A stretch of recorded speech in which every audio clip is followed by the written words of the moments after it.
Hello everyone स्वागत करुच्ची आ गोटे नुआ इनफॉर्मेटिव वीडियो को आपण मैंने देखिपे मु बर्तमान आपण मान आगे केन्द्रापड़ा इवनिंग डिग्री कॉलेज तरफ आसीथिबा पेपर आरटीआई शो करछि जेउथिरे कि अध्यापक एवं पियोन पोस्टर नियुक्ति रही। चलतु जानिबा एथिरे केउ माने अप्लाई करि परिबे एवं कौन रही एलिजिबिलिटी क्राइटेरिया। जदि आपण माने मोर चैनल को फर्स्ट टाइम विजिट करछन्ती दयाकोरी चैनल को सब्सक्राइब करे सहित बेल आइकन को प्रेस कर दिंतु जहाद्वारा कि एमती इनफॉर्मेटिव वीडियो आपण मानक पाखरे पहुँची पारिबो। जदि आमे ऑर्गेनाइजेशन नेम देखिबा केन्द्रापड़ा इवनिंग डिग्री कॉलेज तरफ वैकेंसी रही। जदि आमे देखिबा यह एक गवर्नमेंट जॉब होइतिबा संगे संगे परमानेंट जॉब मध्य एवं एथिरे बोथ टीचिंग एवं नॉन टीचिंग पदवी पई वैकेंसी रही। जदि आमे देखिबा एथिरे आपण मानकू कोनोसी रिटिन एग्जाम देवाकू पड़ो ना जोटा कि गोटे बेनिफिट रोचे जे आपण मैंने किसी रिटिन एग्जाम देवे ना ओनली इंटरव्यू जो मैंने इंटरव्यू रे क्वालिफाई करेंगे से मैंने चाकरी बा posting mill who can apply all Odisha समस्त कैंडिडेट एथि eligible. Place of the posting जदि आम देखा केन्द्रापड़ा डिग्री कॉलेज रे आपण मानकर पोस्टिंग हेबो एवं इंटरव्यू डेट रोचे 24 जून 2024 24 तारिख में आपण मानकर इंटरव्यू डेट रोचे बोथ मेल एवं फीमेल एथि एलिजिबल। जदि आम पोस्ट नेम देखा कॉलेज लेक्चर एवं कॉलेज पियन दुईटी पोस्ट रे पदवीर वैकेंसी रही।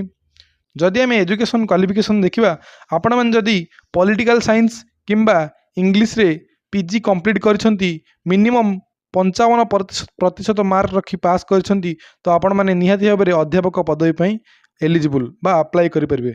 जदि आपण माने सिंपल +2 पास करछंती आर्ट्स साइंस किंबा कॉमर्स जहाँ भी हेल्ले चलो तो आपण मैंने निहाती भाव में पियन पदवी अप्लाई करेंगे।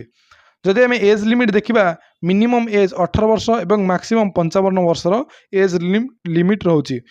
जदि आम देखा एज रिलैक्सेशन जदि आपण मैंने ओबीसी कैटेगरी बिलोंग्स करछंती तो आपण मानकू 3 वर्षर एज रिलैक्सेशन एवं जदि आम आपण मैंने SC ST PWD category belongs करछंती तो आपण मानकू 5 वर्षर एज रिलैक्सेशन एवं जदि आपण मैंने एक्स सर्विसमैन होइथिबे तो आपण मानकू 5 वर्षर एज रिलैक्सेशन मिलुची।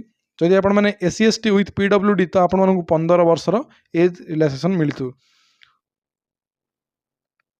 जदि आम देखा सिलेक्शन प्रोसेस एथि आपण मानकू कौनसी रिटिन एग्जाम देवाकू पड़ो ना ओनली इंटरव्यू यदि आपण माने क्वालिफाई करछंती तो आपण मानकू डायरेक्ट पोस्टिंग मिलिबो। देन जदि आम देखा एप्लिकेशन फीस एथि आपण मानकू कौनसी एप्लिकेशन फीस देवाकू पड़ो ना यह संपूर्ण मागणा रे अप्लाई करि परिबे बा डायरेक्ट जाई इंटरव्यू दे परिबे। जदि आम देखा इंपोर्टाट डॉक्यूमेंट कौन कौन आवश्यक एथिरे आपण मानकू qualification certificate indicating date of birth जोटा कि आपण डेट ऑफ बर्थ सर्टिफिकेट थी जमीती कि HI certificate 2 recent colour passport size photograph registration certificate आपण मानकर निहाती भाव में एम्प्लॉयमेंट रजिस्ट्रेशन सर्टिफिकेट थी दरकार caste certificate any experience certificate आपण मानकर पाखरे जदि किसी एक्सपीरियंस अछि तो एक्सपीरियंस सर्टिफिकेट निहाती दरकार।